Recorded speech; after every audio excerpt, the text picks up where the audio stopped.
بسم اللہ الرحمن الرحیم۔ السلام علیکم۔ کم سے کم ایک دفعہ درود شریف پڑھ کر نیچے کامنٹ میں ڈن لکھ دیجیے۔ تو انشاءاللہ آج کی ویڈیو میں ہم بات کریں گے کہ صلاۃ الحاجت کس طرح ادا کی جاتی ہے، یعنی کہ حاجت کی نماز۔ حاجت کی نماز سے کیا مراد ہے کہ جب آپ کو کوئی ضرورت پیش آئے، جیسا کہ حدیث میں آتا ہے کہ نبی کریم صلی اللہ علیہ وسلم کو جب بھی کوئی مشکل آتی تو آپ فوراً نماز کی طرف لپکتے، جیسا کہ قرآن میں بھی آتا ہے وَاسْتَعِینُوا بِالصَّبْرِ وَالصَّلَاةِ کہ صبر اور نماز سے مدد لو۔ تو اس میں آپ جا کے 2 رکعت نفل نماز ادا کرتے ہیں، اللہ تعالی سے دعا کرتے ہیں، تو یہ صلاۃ الحاجت کہلاتا ہے۔ حدیث پاک کا مفہوم ہے کہ حضرت عبداللہ بن ابی اوفی رضی اللہ تعالی عنہ سے روایت ہے کہ حضور صلی اللہ علیہ وسلم نے ارشاد فرمایا کہ جس انسان کو اللہ کریم سے کوئی ضرورت پیش آئے یا اللہ کے کسی بندے سے کوئی ضرورت پیش آئے تو اسے چاہیے کہ وہ اچھے سے وضو کرے اور 2 رکعت نفل صلاۃ الحاجت کی نیت سے ادا کرے اور پھر سلام پھیر کر اللہ تعالیٰ کی حمد و ثنا کرے، مطلب اس کی تعریف کرے، پھر حضور صلی اللہ علیہ وسلم پر درود پاک پڑھے اور پھر یہ دعا پڑھے۔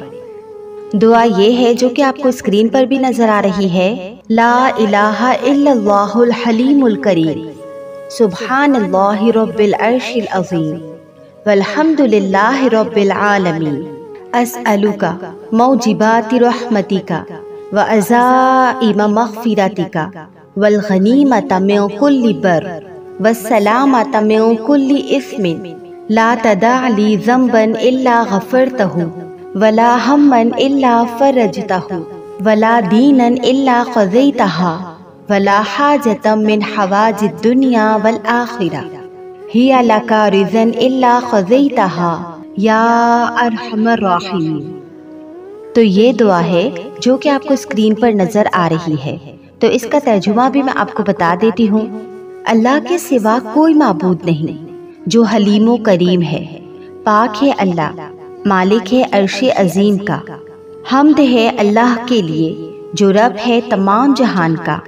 میں تجھ سے تیری رحمت کے اسباب مانگتی ہوں اور طلب کرتی ہوں تیری بخشش کے سامان کا، اور ہر نیکی سے غنیمت کا، اور ہر گناہ سے سلامتی کا۔ میرے لیے کوئی گناہ بغیر مغفرت نہ چھوڑ اور ہر غم کو دور کر دے، اور جو حاجت تیری رضا کے موافق ہے اسے پورا کر دے، اے سب مہربانوں سے بھی زیادہ مہربان۔ اب بات کرتے ہیں کہ اللہ تعالیٰ کی حمد و ثنا کیسے کریں۔ ہاتھوں کو اٹھائیں دعا کے لیے اور پھر یوں کہیں۔ دیکھیں، ثنا کا مطلب ہوتا ہے تعریف، اللہ تعالیٰ کی تعریف کرنا۔ تو اللہ تعالیٰ کی تعریف کیجیے، اس کی شان، اس کی تعریف میں سورہ فاتحہ پڑھیں، سورہ اخلاص پڑھیں اور تیسرا کلمہ پڑھیں۔ میں آپ لوگوں کو ہمیشہ کہتی ہوں کہ جو بھی چیز آپ لوگ پڑھتے ہیں تو اس کے ترجمے کو ذہن میں رکھ کر پڑھا کریں۔ تو سورہ فاتحہ میں ہم اللہ تعالیٰ کی تعریف بیان کرتے ہیں، ہم یہ کہتے ہیں کہ الحمدللہ رب العالمین۔ اس کا مطلب ہوتا ہے کہ تمام تعریفیں اور تمام شکر اللہ کے لیے ہے جو تمام عالمین کا رب ہے۔ تو دل سے اس کلمے کو ادا کیجیے۔ پھر اس کے بعد ہم پڑھتے ہیں الرحمن الرحیم، یعنی کہ بہت مہربان اور بہت رحم کرنے والا، مالک یوم الدین، روز جزا کا مالک، بدلے کے دن کا مالک، ایاک نعبد و ایاک نستعین، کہ ہم تیری ہی عبادت کرتے ہیں اور تجھ ہی سے مدد چاہتے ہیں۔ تو اب دیکھیں، ہمیں اللہ تعالیٰ کی مدد کی ضرورت ہے اور ہونی بھی چاہیے، یہ نہ کہ ہم جا کے بندوں کے آگے ہاتھ پھیلا دیں۔ بے شک اگر ہمیں بندوں سے بھی کوئی ضرورت ہے تو اس کے لیے بھی ہمیں اللہ تعالیٰ سے دعا کرنی چاہیے، تبھی جا کے اللہ تعالیٰ کوئی اسباب بنائے گا۔ تو ہم کیا کہتے ہیں کہ ہم تیری ہی عبادت کرتے ہیں اور تجھ ہی سے مدد چاہتے ہیں۔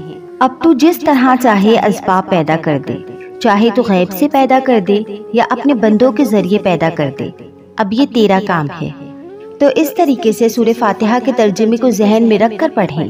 اس کے بعد اب سورہ اخلاص ہے جس میں ہم اللہ تعالیٰ کی وحدانیت کا اقرار کرتے ہیں کہ وہ ایک ہے، وہ بے نیاز ہے، وہ کسی کا محتاج نہیں، محتاج تو ہم اس کے ہیں، نہ وہ کسی کا باپ ہے اور نہ کسی کا بیٹا، اس کے برابر کوئی نہیں، اس کا ہمسر کوئی نہیں۔ آگے پھر ہم تیسرا کلمہ پڑھتے ہیں، سبحان اللہ والحمد للہ ولا الہ इल्ला अल्लाहु वल्लाहु अकबर वला हौला वला कुव्वता इल्ला बिल्लाहिल अलीय्यिल अज़ीम। पाक है अल्लाह, तमाम तारीफें अल्लाह ही के लिए हैं और नहीं है कोई माबूद सिवाय अल्लाह के, और अल्लाह सबसे बड़ा है। गुनाहों से बचने की ताकत और नेक काम करने की तौफीक नहीं मगर अल्लाह की तरफ से, जो बहुत बुलंद अजमत वाला है। तो ये जितनी चीज़ें हमने पढ़ी हैं या पढ़ेंगे, इसमें अल्लाह करीम की तारीफ ही तारीफ है। तो इस तरीके से दिल से अल्लाह ताला की तारीफ करें, फिर अपनी ज़बान में ऐसे तारीफ करें कि या अल्लाह तू तो रहीम है, मौला बुरी तो मैं हूँ, तू तो गुनाहों के बावजूद भी नेमतों पर नेमतें अता कर रहा है, तुझसे ज़्यादा कोई मेहरबान नहीं। या अल्लाह तू तो बिगड़ी को बनाने की कुदरत रखता है, तू तो नामुमकिन को मुमकिन करने पर कादिर है, तू सिर्फ कुन कहता है और मामलात संवर जाते हैं। तेरी शान सबसे बुलंदो बाला है, तू हुवल्लाहु शैइन कदीर है, बेशक तू हर चीज पर कादिर है, हर चीज पर कुदरत रखने वाला है, तेरे लिए तो कुछ भी मुश्किल नहीं, तू तो नामुमकिन को मुमकिन बनाने वाला है। या अल्लाह तूने ही हजरत मूसा अलैहिस्सलाम के लिए समंदर के बीच में रास्ता बनाया था, तू मेरे लिए भी रास्ता बना दे। या अल्लाह पाक मैं अपने सारे मामलात तेरे हवाले करती हूँ, बेशक तू बेहतर फैसला करने वाला है, मेरे हक में बेहतरी फरमा। या अल्लाह तू तो रहमान है, तेरी सिफात तो रहम करने की है, मेरे हाल पर रहम फरमा। जिस मकसद के लिए भी मैंने ये नमाज हाजत पढ़ी है, अगर मेरे हक में ये बेहतर है तो मुझे कामयाबी नसीब फरमा, मेरी फरियाद को सुन ले मेरे रब्बे करीम। तो इस तरीके से अल्लाह ताला के हम्दो सना बयान करें और आपकी जो भी हाजत है अल्लाह ताला से मांगे, अल्लाह ताला से मदद मांगे। आप यकीन करिए अल्लाह ताला आपकी ज़रूर मदद फरमाएंगे। इसके अलावा मैं आप लोगों के साथ एक और चीज़ शेयर करना चाहती हूँ। नबी करीम सल्लल्लाहु अलैहि वसल्लम ने फरमाया कि सजदे की हालत में बंदा अल्लाह ताला के बेहद करीब होता है। सजदे की हालत में बंदा अल्लाह ताला से जो भी दुआ करता है, अल्लाह ताला उसकी दुआ को कबूल करता है। और हमें ये भी बताया गया कि नबी करीम सल्लल्लाहु अलैहि वसल्लम ने फरमाया था कि सजदे में और रुकू में कुरान पढ़ने से मुझे मना किया गया है। तो अब सवाल ये पैदा होता है कि हम कौन सी दुआएं पढ़ें। तो जब भी हम सजदे की हालत में होते हैं तो हम अल्लाहुम्मा की सारी दुआएं पढ़ सकते हैं। और अगर कोई कुरानी दुआ है, जैसे फॉर एग्जाम्पल दे रही हूँ रब्बी ज़िदनी इल्मा, तो इससे पहले अगर हम अल्लाहुम्मा लगा देते हैं, जैसे अल्लाहुम्मा रब्बी ज़िदनी इल्मा, तो हम सजदे की हालत में ऐसे दुआ मांग सकते हैं। हज़रत अबू हुरैरा रज़ियल्लाहु ताला अन्हु बयान करते हैं कि नबी करीम सल्लल्लाहु अलैहि वसल्लम अपने सजदे में ये दुआ मांगा करते थे, अल्लाहुम्मा ग़फ़िरली ज़म्बी कुल्लहु दिक़्क़तु व जिल्लतु व अव्वलहु व आखिरतु व अलानियतु व सिर्रहु, कि ए अल्लाह बख्श दे मेरे तमाम गुनाहों को, छोटे और बड़े गुनाह, मेरे अगले और पिछले, और मेरे खुले और छुपे हुए तमाम गुनाहों को माफ़ फरमा दे। अब देखिए नबी करीम सल्लल्लाहु अलैहि वसल्लम तो मासूम थे, वो तो कोई गुनाह नहीं करते थे, लेकिन हम अपनी नफिल और सुन्नतों में अल्लाहुम्मा वाली सारी की सारी दुआएं हैं वो हम पढ़ सकते हैं। और अगर आप कुरान की दुआएं पढ़ना चाहें तो वो भी आप पढ़ सकते हैं, मगर उससे पहले आपने क्या करना है, आपने अल्लाहुम्मा लगाना है। जैसे अल्लाहुम्मा रब्बना आतिना फिद दुनिया हसनतम व फिल आखिरती हसनतम व क़िना अज़ाबन्नार। तो इस तरीके से आप सजदे की हालत में दुआ मांग सकते हैं। जैसे हम दुआ मांगते हैं ना, रब्बना हब लना मिन अज़वाजिना व ज़ुर्रिय्यातिना क़ुर्रतन आयुनिम वजअलना मुत्तक़ीना इमामा। तो अगर इससे पहले हम अल्लाहुम्मा लगा लें, अल्लाहुम्मा रब्बना हब लना मिन अज़वाजिना व ज़ुर्रिय्यातिना क़ुर्रतन आयुनिम वजअलना लिलमुत्तक़ीना इमामा, तो इस तरीके से आप सजदे में दुआ मांग सकते हैं, क्योंकि ये एक ऐसा मुकाम है कि जिसमें हम अपने अल्लाह के बहुत करीब होते हैं। अल्लाह ताला हमें तौफीक अता करे कि हम वो सही तरीका अपनाएं। बस दुआ है कि अल्लाह ताला हमें तौफीक अता करे कि हम वो तरीका अपनाएं, वो सही तरीका अपनाएं जो हमारे नबी पाक सल्लल्लाहु अलैहि वसल्लम ने हमें बताया। इसके अलावा आप सजदे में ये दुआएं पढ़ना ना भूलें, सुब्हानकल्लाहुम्मा रब्बना व बिहम्दिका अल्लाहुम्मा इग़फिरली। इसका तर्जुमा है, पाक है तू ए हमारे रब अपनी खूबियों के साथ, ए अल्लाह मुझे बख्श दे। इसके बाद आप पढ़ें, अल्लाहुम्मा इग़फिरली ज़म्बी कुल्लहु दिक्कतु व जिल्लहु व अव्वलहु व आखिरहु व अलानियतु व सिर्रहु। अल्लाह मेरे सारे गुनाह बख्श दे, छोटे भी और बड़े भी, पहले भी और पिछले भी, खुले भी और छुपे भी। इसके अलावा तीसरी दुआ ये भी है, अल्लाहुम्मा इन्नी आऊज़ु बिरज़ाका मिन सख़तिका व बिमुआफ़ातिका मिन उक़ूबतिका व आऊज़ु बिका मिनका ला उहसी सनाअन अलैका अंत कमा असनैत अला नफ्सिक। कि ए अल्लाह मैं पनाह मांगती हूँ तेरी रज़ामंदी की, तेरी नाराज़गी से, तेरे अफूदर गुज़र की, तेरी सज़ा और अक़ूबत से, और तेरी पनाह चाहती हूँ तेरे ग़ज़ब से। मैं तेरी तारीफ़ की ताकत नहीं रखती, तू वैसा ही है जैसा तूने अपनी तारीफ़ बयान की है। तो इस तरीके से सजदे की हालत में आप ये दुआ मांगा करें। तमाम दुआएं मैंने स्क्रीन पर भी शो कर दी हैं, तो आप यहाँ से स्क्रीनशॉट लेकर इन दुआओं को याद कर लें, और जब भी आप अपनी नफिल और सुन्नत की नमाजें अदा करें तो उनके सजदे में आप ये दुआएं पढ़ सकते हैं। यानी जो भी दुआ आप पढ़ना चाहें आप पढ़ सकते हैं, मगर उससे पहले आपने अल्लाहुम्मा लगाना है। इसके अलावा हम बात करेंगे कि वो कौन सी 7 खूबियाँ हैं जो अल्लाह ताला को महबूब हैं। तो आप इस चीज़ का जायज़ा लें कि ये 7 खूबियाँ आपके अंदर मौजूद हैं। अगर नहीं है तो उनको अपने अंदर पैदा करने की कोशिश करें। नंबर 1 तो ये है, यानी इस्तिग़फ़ार, क्योंकि अल्लाह ताला कुरान पाक में फरमाता है, इन्नल्लाहा युहिब्बुत तव्वाबीन, कि बेशक अल्लाह तौबा करने वालों को महबूब रखता है।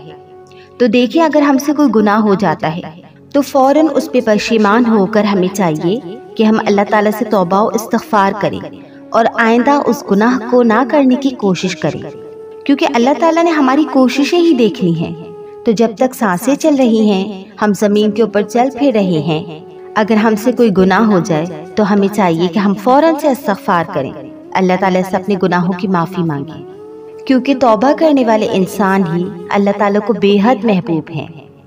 नंबर 2, तहारत, यानी प्योरिफिकेशन। अल्लाह ताला कुरान पाक में फरमाते हैं, इन्नल्लाहा युहिब्बुल मुतत्ताहिरीन, कि बेशक अल्लाह महबूब रखता है पाक साफ रहने वालों को। अब यहाँ पे पाक साफ रहने से मुराद है, एक तो गलासत व निजासत से पाक, और दूसरा अपने आप को गुनाहों से पाक रखना, यानी ज़ाहिरी और बातिनी दोनों सफाई की बात हो रही है, दोनों की तहारत की बात हो रही है। तो कोशिश किया करें खुद को ज़ाहिर के साथ साथ बातिनी तौर पर भी पाक रखें। नंबर 3 पे है तकवा।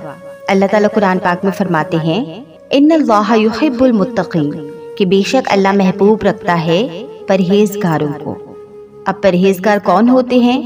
जो तकवा वाले होते हैं, जो ईमान लाते हैं गैब पर मतलब अल्लाह पर, रसूलों पर, आसमानी सहीफ़ों पर यानी कुरान पर, और इससे पहले जो भी सहीफ़े नाजिल हुए उस पर, और तमाम नबियों पर यानी तौरेत, ज़बूर और इंजील पर भी, और तमाम नबियों पर, किसी भी नबी से इनकार नहीं करते और इस चीज़ पर यकीन रखते हैं कि नबी सल्लल्लाहु अलैहि वसल्लम आखिरी नबी हैं, इनके बाद कोई नबी नहीं आएगा।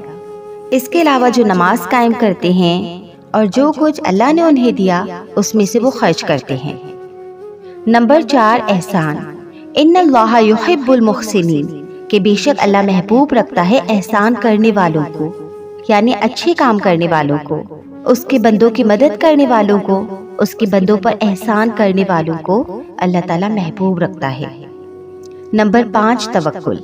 इन्नल्लाहा युहिब्बुल मुतवक्किलीन, कि बेशक अल्लाह महबूब रखता है तवक्कुल करने वालों को, यानी ऐसा तवक्कुल कि सामने समंदर हो मगर इंसान को ये यकीन हो कि मेरा अल्लाह इस समंदर में भी मेरे लिए रास्ता निकाल देगा, यानी हजरत मूसा अलैहिस्सलाम जैसा तवक्कुल।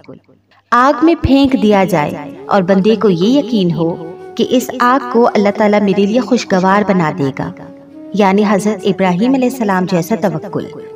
तो इससे क्या बात साबित है कि अल्लाह ताला को तवक्कुल करने वाले इंसान बहुत महबूब हैं। جو کڑی سے کڑی مشکل میں بھی آ جائیں تو گھبراتے نہیں ہیں، بلکہ اللہ تعالیٰ پہ بھروسہ کرتے ہیں اور اللہ تعالیٰ کے قریب جاتے ہیں۔ نمبر 6، صبر۔ ان اللہ یحب الصابرین، کہ بے شک اللہ پاک محبوب رکھتا ہے صبر کرنے والوں کو۔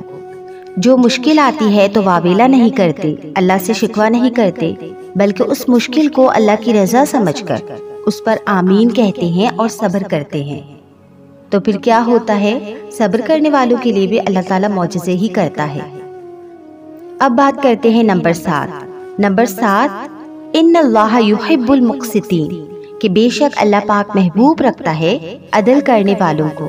تو جو انسان عادل ہوتا ہے، انصاف کرنے والا ہوتا ہے، وہ اللہ تعالیٰ کو بہت محبوب ہوتا ہے، اللہ تعالیٰ اس سے بہت محبت کرتا ہے۔ تو یہ تھی کچھ ضروری باتیں جو مجھے آج کی ویڈیو میں آپ لوگوں کے ساتھ شیئر کرنی تھی۔ تو میرا مقصد ہے دین کو پھیلانا۔ میں چاہتی ہوں کہ دین کے اس خوبصورت سفر میں آپ میرا بھرپور ساتھ دیں۔